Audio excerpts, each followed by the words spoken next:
Selamat pagi, jemaat yang kasih dalam Tuhan. 亲爱的弟兄姊妹们，早安！ Selamat memperingati Hari Orang Tua. 我们一起来庆祝双亲节。 Kiranya Tuhan memberkati apa yang kita akan ingat dan pikirkan hari ini. 愿主祝福我们所要聆听他的话语。 Mari kita satukan hati kita dan kita akan minta pimpinan Tuhan. 让我们一起来祷告。 Di dalam kasih-Mu dan belas kasihan-Mu, Engkau telah memberkati kami Tuhan. 主啊，在你的爱中，你已经祝福了我们。 Kau memimpin kehidupan kami sepanjang minggu yang lalu. 你引领我们上一个星期所过的日子。 Kau menopang keluarga kami dengan segala dinamika yang kami alami. 你托住我们，让我们所活做的一切都能够顺利的经过。 Kami berterima kasih karena Engkau Allah yang setia. 我们感谢你，因为你是信实的主。 Terima kasih mengizinkan kami menjadi orang tua, 我们感谢你给我们有机会成为父母， boleh mengasuh anak dan keluarga kami bersama dengan Engkau. 能够与你一起养育我们的子女们。 Pagi ini kami siap untuk membaca dan merenungkan firman-Mu. 今天早上我们要一起来诵读你的话语， Berbicaralah kepada kami karena kami siap untuk mendengar. 求主向我们说话，因为我们已经预备心来聆听。 Tolong kedua hamba-Mu dan setiap kami, 主，求你帮助你两位仆人，也帮助我们每一个在座的人， agar kami boleh mendengar apa yang Tuhan mau katakan pada kami. 好让我们能够听到你所要我们听的 Di。dalam nama Tuhan Yesus kami memohon dan berdoa. 奉靠主耶稣基督的名，我们祈求祷告， Amin. 阿明。 Bapak Ibu yang kekasih di dalam Tuhan, 亲爱的弟兄姊妹们。 kita akan memikirkan sebuah topik yang terkait dengan generasi Alpha. 我们今天要探讨的是有关于这个阿尔法一代的这个主要所让我们聆听的经文。 Generasi Alpha adalah generasi anak dan cucu kita yang sedang bertumbuh di sekitar kita saat ini di rumah kita. 阿尔法这一代就是我们现在在我们家中在成长的我们的子女或者是我们的孙儿女。 Para ahli memberikan kepada kita informasi mengenai mereka.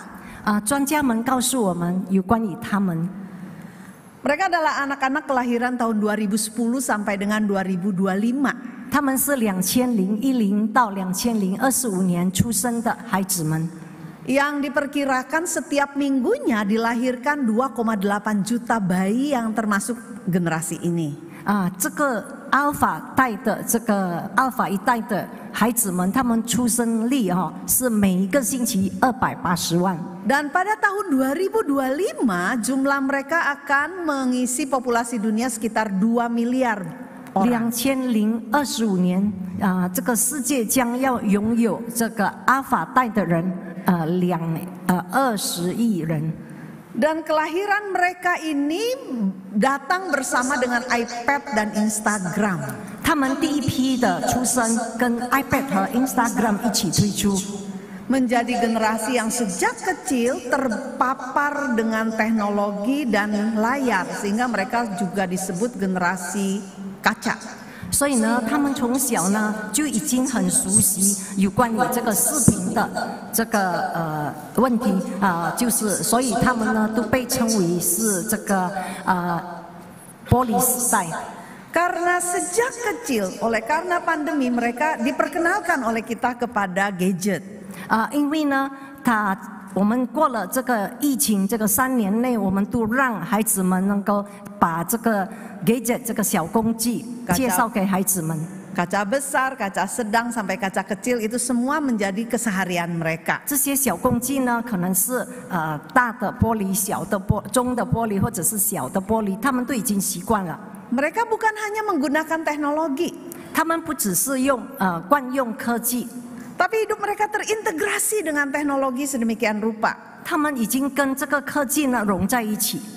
Dan mereka menjadi sangat mandiri sejak kecil berkaitan dengan teknologi. 他们呢在这个科技上可以说从小他们都非常独立。 Pada usia 8 diperkirakan mereka sudah mengalahkan kecanggihan orang tuanya. 他们8岁，可能他们就已经比他们的父母在科技上赢很多了。Apa yang kita bisa kenali dari generasi ini? 这个世代我们能够认识哪一些方面呢？ Mereka dianggap menjadi sebuah generasi yang canggih 他们被认为是科技发达的一代 secara teknologi. 在这个科技上方面 Kalau nggak 非常 percaya, 发达。 Popo sama Kungkung boleh tanya sama anaknya gimana mengoperasikan alat canggih. 如果你们不相信，你们注意到你们公公婆婆常常都问你们的孙子们怎么样 Mereka jauh 用 lebih 这些小工具， jauh lebih canggih dari kita. 他们比我们更懂。 Saya punya cucu masih kecil, 我的孙子还小， tapi saya melihat cara dia memegang handphone kita gitu ya. 可是我看他们，当他们抓我们的这个手机的时候， Dia suka mengamati karena kita suka foto dia. 因为我们常常用手机来照相照他， Jadi kadang-kadang dia pegang HP kita terus pencet-pencet. 所以呢，他就会把我们的这个手机拿起来，然后他就按一按。 Dia baru 18 bulan tapi dia tahu pencet itu bisa lihat gambar. 他才18个月，可是他晓得说，他一按这个钮呢，就会有图片出现。 Kita nggak kasih dia pegang HP. 我们让他我们不给他这个抓这手机哦。 Tapi kadang-kadang saya kasih dia nonton binatang-binatang karena saya dari dia bayi saya suka bawa dia ke kebun binatang. 我有时候会让他看一看这个图片，关于动物的图片，因为从小我就喜欢带他到动物园。 Dan dia cepat sekali tahu bisa pencet supaya itu bisa play. 他很快的知道说，他一按就可以走了。 Tapi kakak-kakak yang lebih besar dari dia itu adalah generasi yang sangat terkoneksi dengan teknologi dan dunia internet, dunia 可 maya. 是他的哥哥姐姐们都更这个科技发达。 Kita tahu beberapa waktu terakhir ini kita terus dibahas mengenai artificial intelligence (AI). 我们常常会说有关于 AI， 就是人工技能。 Dan ini menjadi temuan manusia yang saat ini menyaingi kehidupan kita sebagai manusia. 那这个是人所发生的这个人家所发明的，它比人还更快更聪明。 Dan itu menjadi realitas kehidupan generasi Alpha. 这就是我们阿尔法一代的这个现实所面对的。 Hidup mereka terus terkonek dengan kemajuan artificial intelligence. 他们的生活呢，跟这个人工技能呢是非常有密切的关系。 Kita diperkenalkan dengan ChatGPT, ya. 我们知道有叫做 ChatGPT。 Dan anak-anak ini bertumbuh dengan mencari tahu apa yang dia ingin tahu hanya dengan chat. 这些小孩子们呢，他们就经过这个 ChatGPT 能够知道很多他们所需要的资讯， Sehingga menjadi sebuah generasi yang memiliki hubungan terhadap pembelajaran yang tidak ada batasnya. 所以呢，他们能够跟这个无限的学习完全的连接上。 Mereka akan mengubahkan cara sekolah mendidik mereka. 他们呢，把我们的教育方式呢都改变了。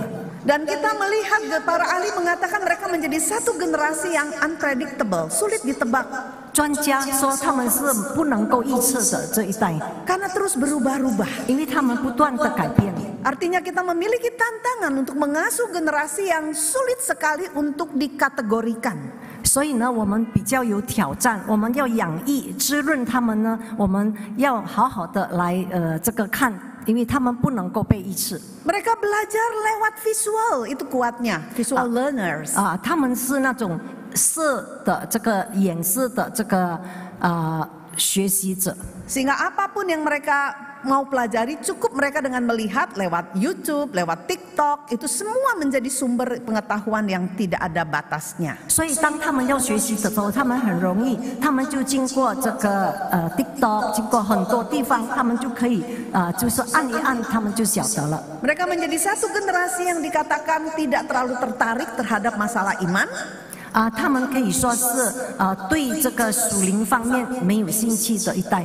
Sebuah generasi yang lebih individualis, lebih selfish. 因为他们是属于比较自我中心、比较各自的那种性格。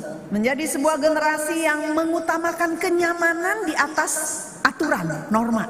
他们比较注重于各自的舒适，远超过这个我们所应该的遵行的条规。 Ini adalah pengaruh zaman terhadap anak-anak yang sedang bertumbuh di rumah kita sebagai anak dan cucu dan anak sekolah minggu di gereja kita. 这就是这个世代对我们家庭的这个影响。 Apa yang perlu kita pertimbangkan untuk bisa mengasuh mereka, mendampingi mereka? 我们要如何的这个陪伴他们、滋养他们，让他们能够跟他们一起成长呢？ Dengan hal-hal yang kita katakan para ahli berikan kepada kita untuk melihat ciri mereka. 专家已经把他们的这个特点已经告诉了我们。 Kita tahu bahwa semaju apapun zaman yang namanya pengasuhan terhadap anak itu tetap diperlukan. 我们知道说，虽然世代不断的一直进展，可是我们对孩子的养育还是很重要。 Mau secanggih apapun teknologi, anak yang lahir di rumah kita perlu diasuh. 科技无论如何的发达，我们还是一样要好好的养育在我们家的孩子们。 Tapi bagaimana mengasuhnya itu harus kita olah. 那要如何的这个养育他们呢？我们就要好好的来学习探讨。 Ada beberapa hal yang para ahli berikan kepada kita untuk menolong kita melihat apa yang menjadi kebutuhan mereka. 专家呢有让我们看了一些方面，我们可以看到他们的需要。 Generasi alfa yang bertumbuh dengan ciri-ciri yang tadi sudah kita katakan. 刚才他们的特点我们已经知道了。 Menjadikan mereka membutuhkan pendampingan melekat dari orang tua. Pendampingan melekat. Jadi yang pendampingan yang 我们呢要不断的贴住他们，陪伴他们。 Karena mereka begitu canggih dengan berteknologi. 因为他们在科技上如何的发达呢？ Karena apapun yang mereka lihat menjadi sumber masukan untuk mereka 因 pelajari. 为他们所看的，他们就当作是他们的知识。 Dan kita tahu jaringan internet membawa dunia dekat dengan hidupnya. 因为我们知道说，视频让他们跟这个生活非常的贴近。 Walaupun mereka generasi yang pada umumnya berkenalan dengan teknologi di usia yang sangat kecil. 虽然他们从幼年就跟科技非常的接近， Sangat bahaya sekali kalau kita menjadi orang tua yang just let them have it. 如果我们就这样的任凭他们这个面临这些科技呢，是很危险的。 Karena di dalam proses tumbuh kembang mereka ada banyak sekali bahaya yang bisa mereka temukan di layar kaca. 因为呢，在他们的成长中呢，他们可以面临很多的危险。 Orang-orang yang salah yang tidak mungkin kita izinkan masuk ke rumah kita kalau kelihatan secara fisik. 如果我们在家里有人要我们不认识的人来到我们的家里，我们可以看得到。 Hal-hal yang kita tidak akan izinkan mereka lihat kalau itu ada di dalam dunia nyata. 如果在现实的生活中，我们有一些东西是不给孩子看的，我们可以避免他们 Itu 看。 semua terbuka di dunia maya. 可是呢，在视频上呢，他什么都可以看得到。 Kita membiarkan orang-orang itu masuk kalau kita membiarkan anak-anak kita memiliki gadget sebelum kita memberikan aturan. 如果我们在还没有给孩子们小工具之前，我们没有好好的给他们条例的话， Menjadi orang tua, menjadi kakek nenek, kita perlu menjadi orang yang tahu apa yang saat ini menjadi dunia mereka.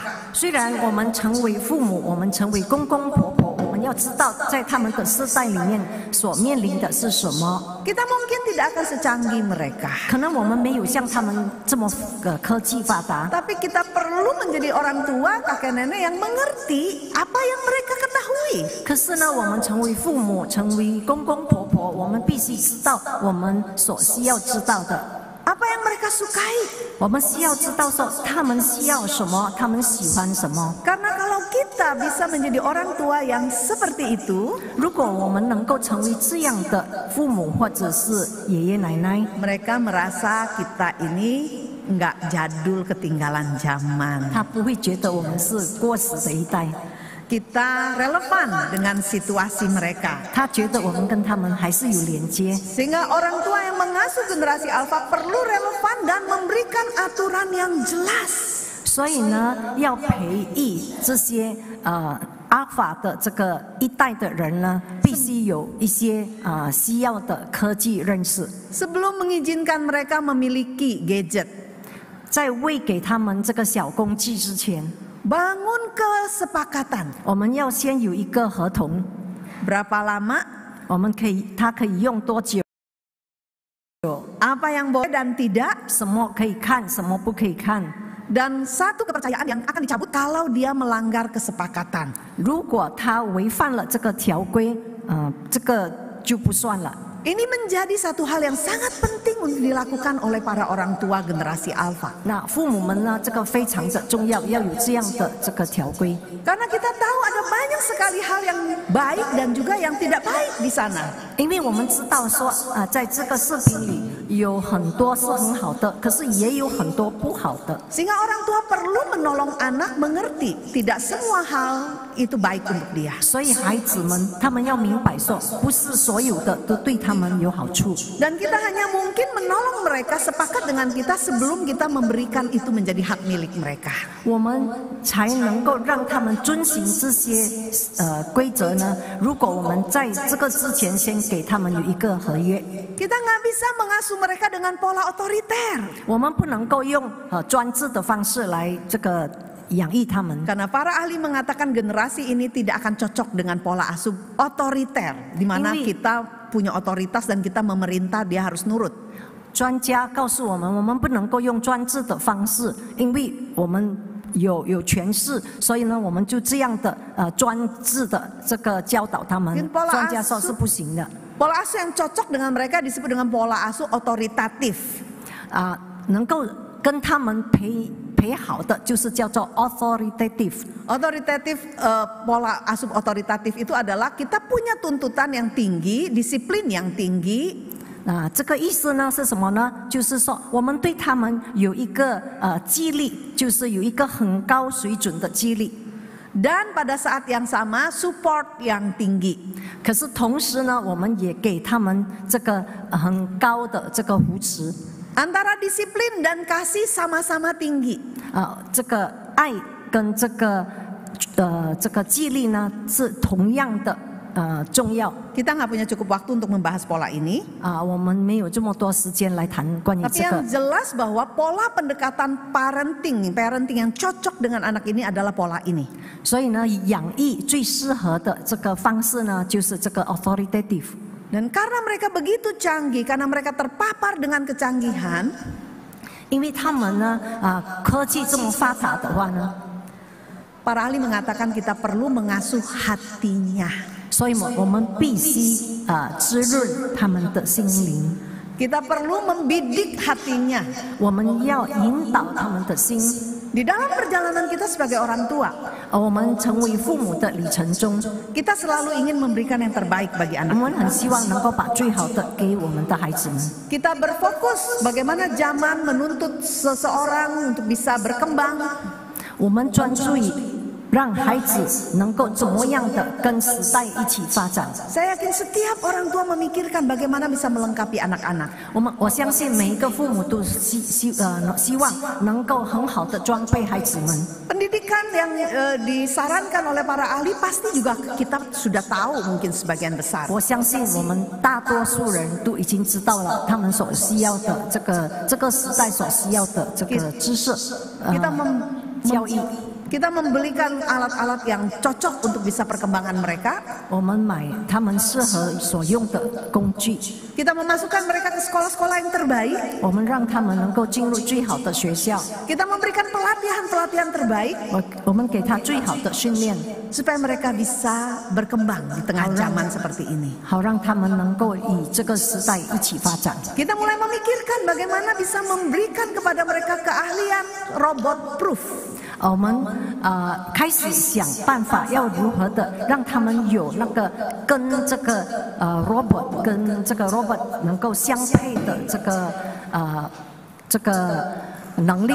Karena mereka bukan hanya harus bekerja dengan robot, bekerja dengan robot, 因为他们呢不只是跟这个 robot 同工， tapi mereka harus bekerja sama dengan robot. 可是他们要跟这一些技能呢一起合作。 Para ahli mengatakan 40% pekerjaan yang ada saat ini akan hilang oleh karena AI.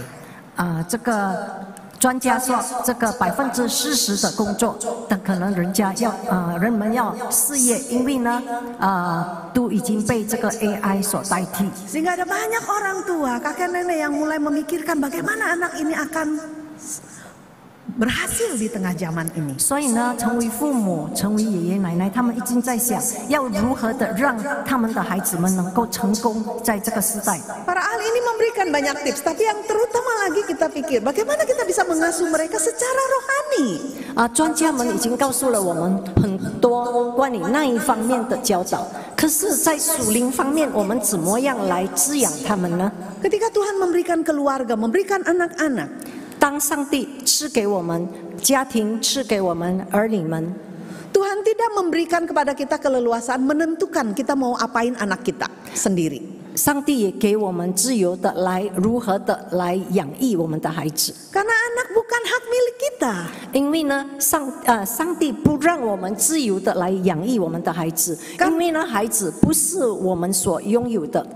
Karena anak hanya titipan di mana Tuhan izinkan kita terlibat untuk mengasuhnya bersama Tuhan. 上帝只托付我们，让我们能够把他所托付我们的孩子们好好的养育。 Mereka adalah keturunan kudus yang Allah ingin kita persiapkan untuk bisa melayani Tuhan di tengah zaman di mana dia hidup. 他们是圣洁的一代，上帝要我们好好的滋养他们，让他们能够服侍神。 Tuhan ingin gambar dan rupanya ini bisa mencapai tujuan Tuhan. 上帝要他的形象能够被这些时代的孩子们能够相似。 Ketika Tuhan memberikan anak-anak kepada kita, anak cucu kepada kita. 当上帝把孩子、孙子给我们的时候， Seolah-olah Tuhan mengatakan bawalah gambar rupaku yang begitu agung ini. 上帝要我们把他的形象呢，能够 agar kita menjaga mereka, membentuk mereka, dan membuat mereka menjadi begitu indah.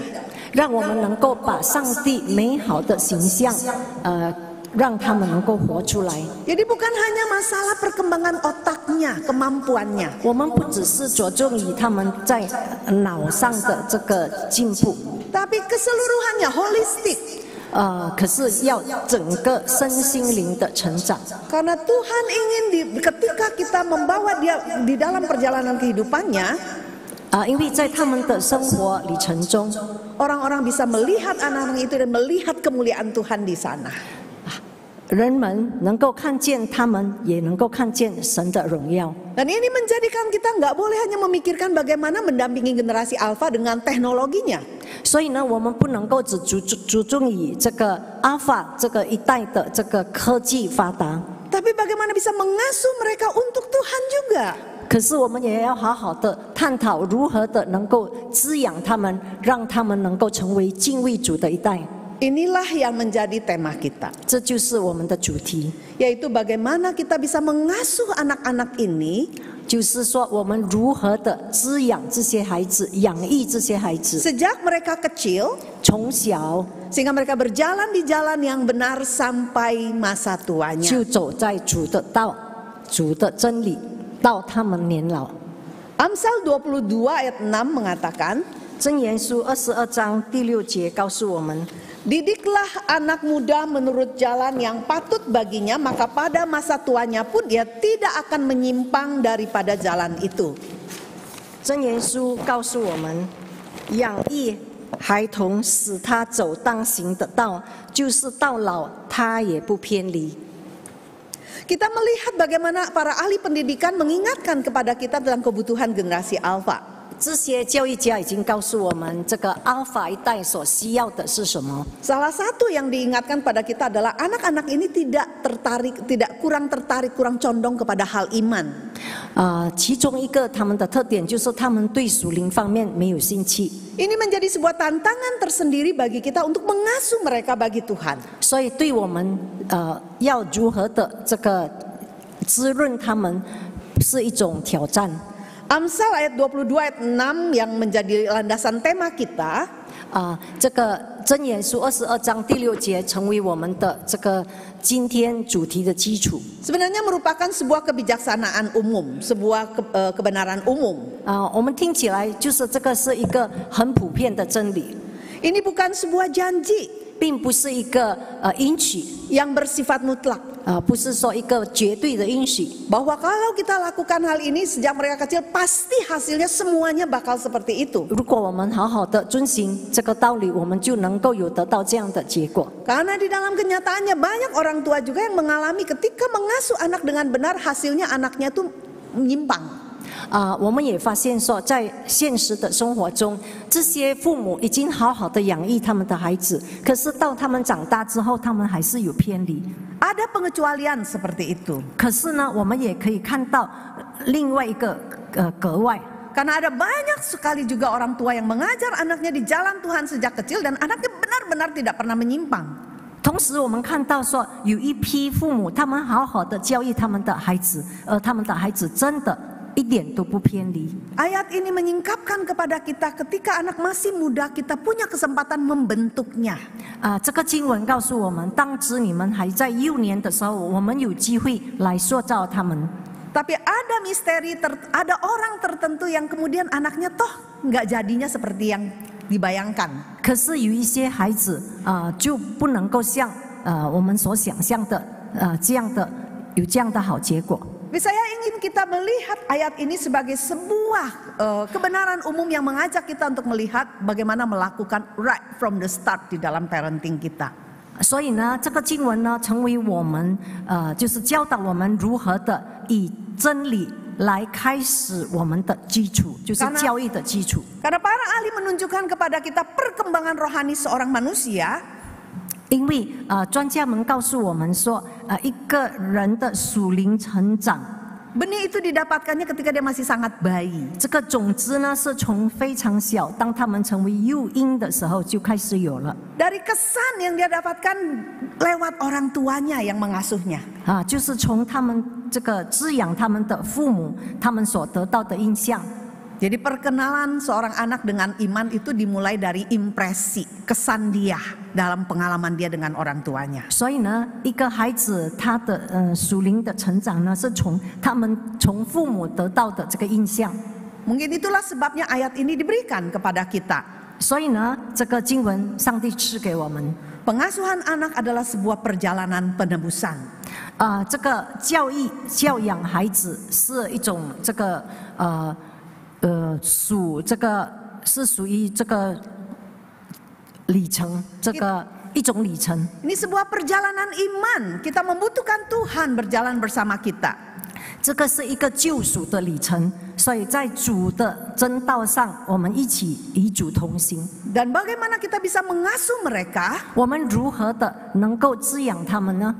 Itu terjadi di dalam rumah kita, di dalam hari keseharian kita lalu. 就是在我们的家庭，在我们每一天的生活中。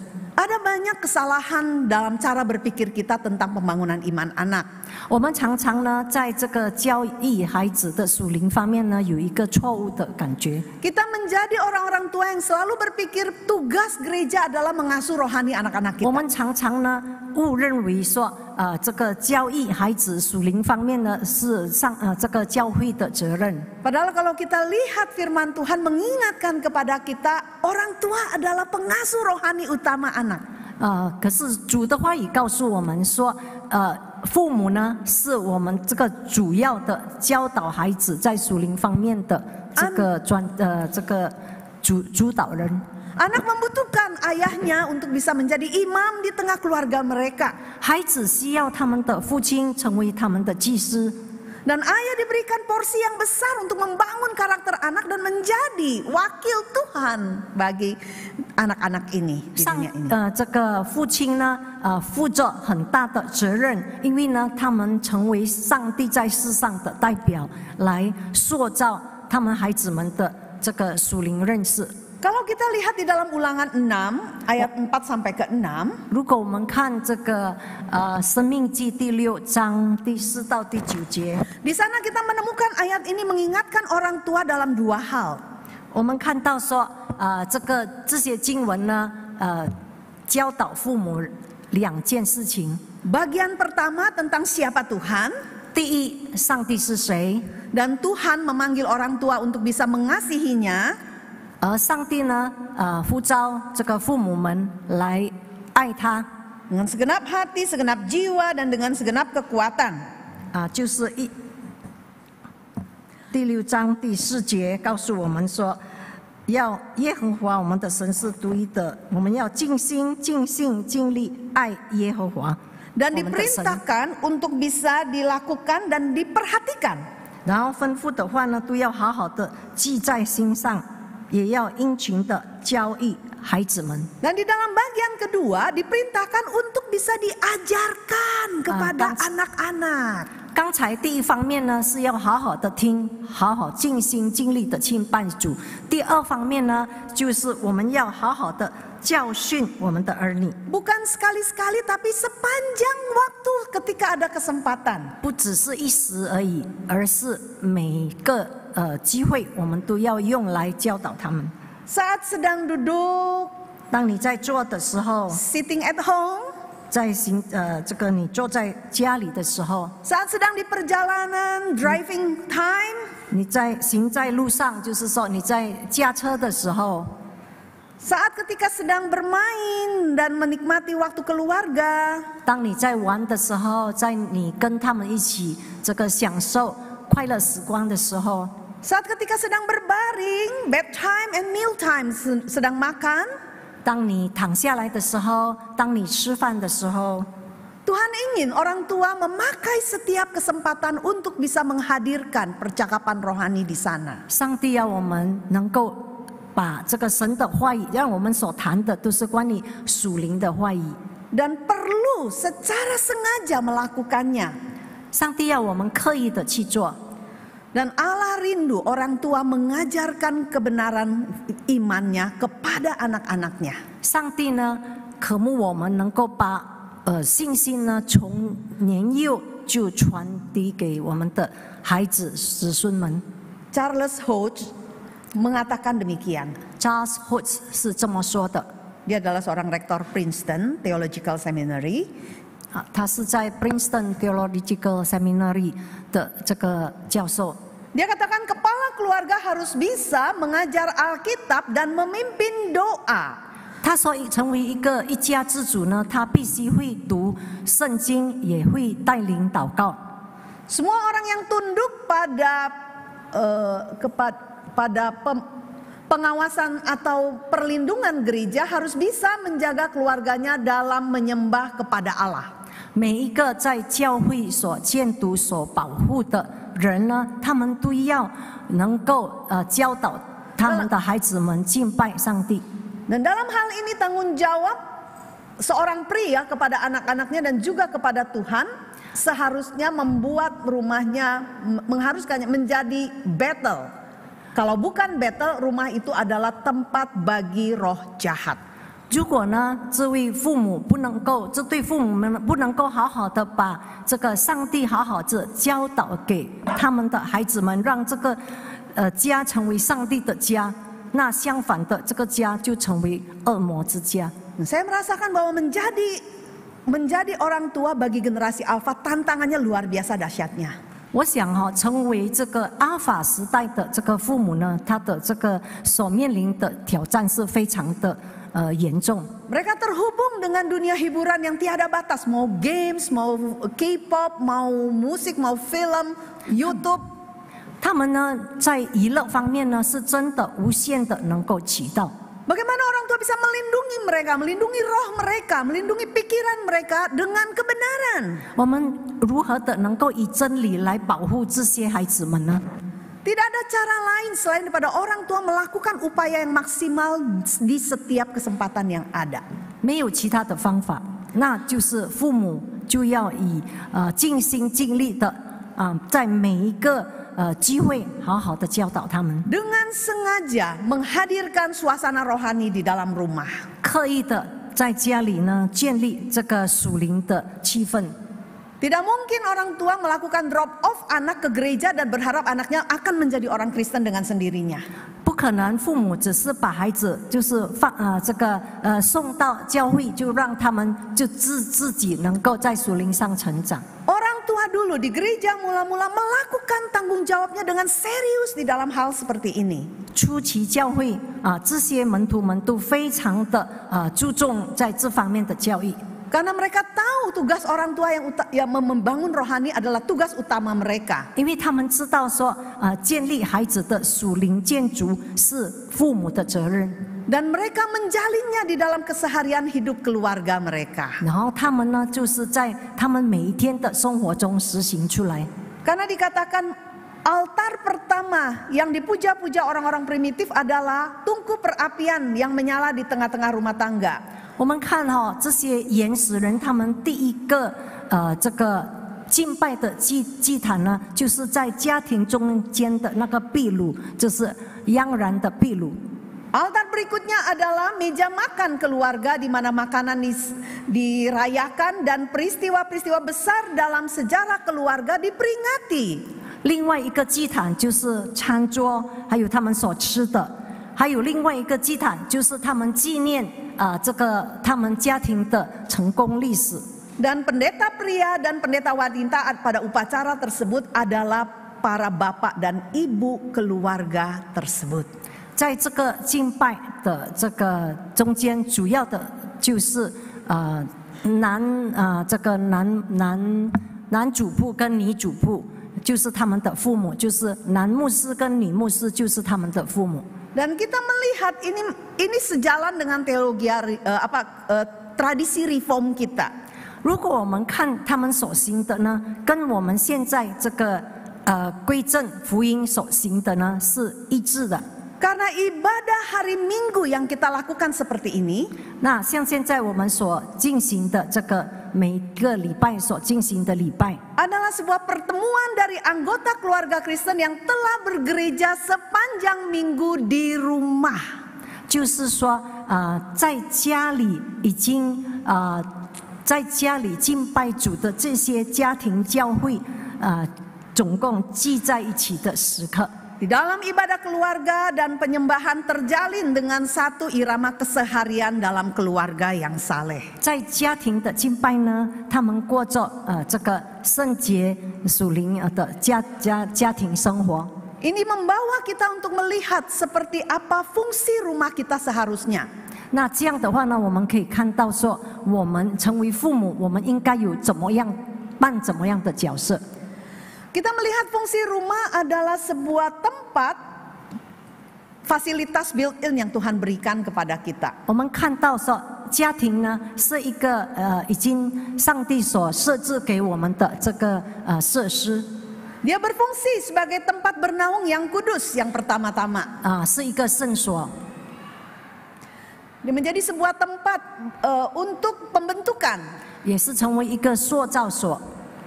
Dan itu mengharuskan orang tua melihat seperti apa kita menjadikan rumah kita selama ini. 这样的话呢，我们可以看到说，上帝是如何的建造我们的房子。 Tempat bernaung yang kudus adalah sebuah tempat yang kita pisahkan. Kita mau jadikan rumah kita di mana Tuhan ketuhanannya diakui. 我们看到说，上帝的圣所呢，就是让我们能够看到，我们如何的敬拜主，我们认上帝为我们的主。 Di mana seorang ayah menggembalakan keluarganya. 那就是说，一位父亲他如何的养育他们的孩子， Membangun diri dan keluarganya dengan dasar firman Tuhan. 他们如何的牧养孩子，如何的塑造他们，照着这个主的话语来这个教育他们。 Kehadiran Tuhan, kehendaknya dikenali, disambut, diajarkan.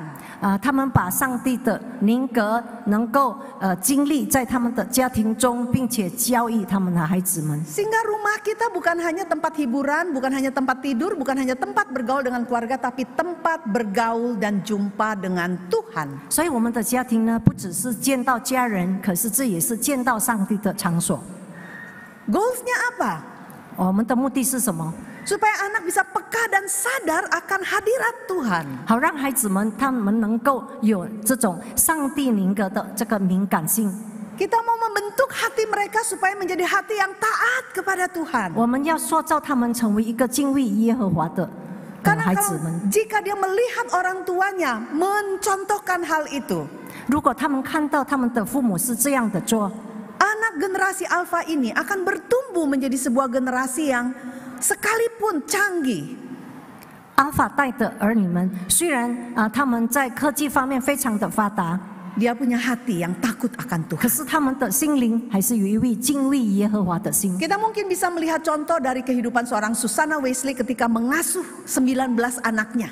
我们看到这个 Susana Wesley 他如何的把他们如何的养育他19个孩子。 Pada abad 17 ya, dia 在17 melakukan 世纪。 homeschooling. 他是 homeschooling 在家里教导家庭教育。 Jadi dia mengajar anak-anaknya untuk belajar pelajaran-pelajaran sekolah seperti orang tua pada masa COVID. 就是像父母们在这个疫情时代如何的教导孩子，他就是这样的在家里教导他19个孩子。 Tapi sebagai ibu yang harus mengasuh anak di rumah sedang suaminya pergi pelayanan dari kota ke kota, 那她的丈夫他们是传福音，从一个地方到另外一个地方。 dia menjadi orang tua yang memperhatikan pertumbuhan rohani anaknya. 所以呢，孩子们跟着从一个地方到另外一个地方，所以他很注意他们属灵的成长。 Dia membiasakan anaknya untuk membaca Alkitab, untuk renungan, untuk doa. 他要孩子们都能够读圣经，能够思想主的话语，并且祷告。 membicarakan teologia dengan anaknya. 他跟孩子们都是谈关于这个教义问题。 Sehingga 2 anaknya yang menjadi pemimpin gereja Metodis. 所以呢，他有2个孩子成为这个Methodist 的这个mengatakan demikian. Aku lebih banyak mengenal kehidupan Kristiani dari ibuku. 这些卫理师的这个领导们，这2位孩子说：“我更认识主是经过我的母亲， ketimbang dari para ahli teologi di Inggris. 比在这个我是从我母亲学到很多主的话语，远超过从这些圣经专家。 Mengapa demikian? 为什么这样呢？ Karena sementara mengajar mereka pelajaran sekolah, dia tetap menunjukkan hal rohani itu penting. 虽然他这个苏珊娜 Wesley 他在教导孩子的时候，虽然教育他们读书，可是他们还是很重要、很注意、很着重于这个属灵的教育。 Dalam kesibukannya dia tetap mengambil waktu 1 sampai 2 jam setiap hari untuk baca Alkitab dan berdoa di tengah-tengah kesibukannya. 在每天的生活中，虽然他非常的忙碌，可是他还是抽空1到2个小时来读圣经，并且跟他的孩子们一起祷告。 Sehingga tidak heran bagaimana dia bisa membangun anak-anak yang tetap bertumbuh di dalam Tuhan di tengah kesibukan seperti itu. 所以呢，我们不会奇怪，如果在这么忙碌的生活中，他的孩子们还是这样的，能够很健康的有属灵成长。 Yang kedua, rumah bukan hanya tempat bernaung yang kudus, tapi tempat pembentukan. 家呢不只是那个家，也是属于一个塑造孩子们的这个场所。 Kita membangun karakter dan moral Kristiani di tengah keluarga kita. 我们呢，让孩子们呢拥有这个基督的品格在家庭中， Menolong anak untuk terinspirasi bukan hanya kepada YouTuber, 帮助孩子们，他们不只是有兴趣于 YouTuber， tapi bagaimana menjadi seorang anak Tuhan dengan teladan karakter Kristus. 而他们能够成为一个好的基督徒，能够学习主基督的榜样。 Kita mau membantu mereka bukan hanya tahu cerita Alkitab, tapi mengenal siapa Tuhan dari Alkitab. 我们不要让他们只是认识这个圣经的故事，可是我们要知道，在圣经里面的上帝是谁。 Kita ingin mereka menjadi seperti Kristus di dalam karakternya. 我们要在他们的品格中，他们学习像主， Lewat kehidupan yang kita contohkan. 经过我们每一天生活的榜样。 Mereka melihat bagaimana kita menyembah Tuhan, kita mengajarkan tentang Tuhan. 他让我们能够看到说，我们如何的敬拜主，如何的这个学习主， Sehingga mereka menjadi seorang anak Tuhan yang canggih tetapi cinta akan Tuhan. 好让他们能够成为一个科技发达并且爱主的人。 Sehingga sampai pada waktunya yang terakhir kita katakan, rumah kita menjadi landasan pacu tempat meluncurkan mereka ke tengah dunia. 那这样的话呢，我们的家会成为他们到世界上的那个跑道。 Kita membimbing mereka menemukan di dalam kecanggihan, di dalam kesempatan. 我们带领他们，让他们能够看到机会，看到时机。 Apa yang Tuhan titipkan kepada mereka di tengah zaman ini? 我们能够让他们知道说，上帝托付给他们什么。 Kita berbicara tentang panggilan Tuhan lewat profesi. 我们让上帝的这个呼召成为我们每天的这个我们的事业。Kita gunakan seluruh potensi kesempatan yang ada untuk mengasah potensi dan karunia mereka untuk disiapkan bagi Tuhan. 我们要好好的使用我们的时间来塑造他们，让他们能够拥有这个把他们的潜在能够发出来。 Menyadarkan mereka bahwa setiap kesempatan yang mereka punya, talenta mereka adalah titipan Tuhan, persiapan Tuhan bagi mereka. 让他们能够意识到说，他们所拥有的这个才干，都是上帝所赐给他们来装备他们能够好好的服侍主的这个工具。 Dan apa yang kita lakukan sebagai orang tua, kita mempersiapkan mereka untuk bisa di-launching keluar rumah menjadi orang dewasa yang bekerja bagi Tuhan di tengah dunia dan untuk sesama. 我们能够好好的装备他们，让我们能够把他们推出世界成为这个祝福这个社会的这个道馆。 Kiranya Tuhan menolong setiap kita memeriksa lagi apa yang kita lakukan di rumah kita. 愿主帮助我们，让我们能够好好的检讨我们在家里所做的是什么。 Anak-anak kita membutuhkan kita untuk mengasah mereka secara holistik. 我们的孩子们需要我们的塑造，需要我们整体的塑造。 Mengasah keilmuan mereka, tapi mengasah juga iman dan hati mereka bagi Tuhan. 塑造他们对这个知识上的认识，也对上帝的认识。 Kiranya Tuhan memberkati firman. 愿主祝福大家。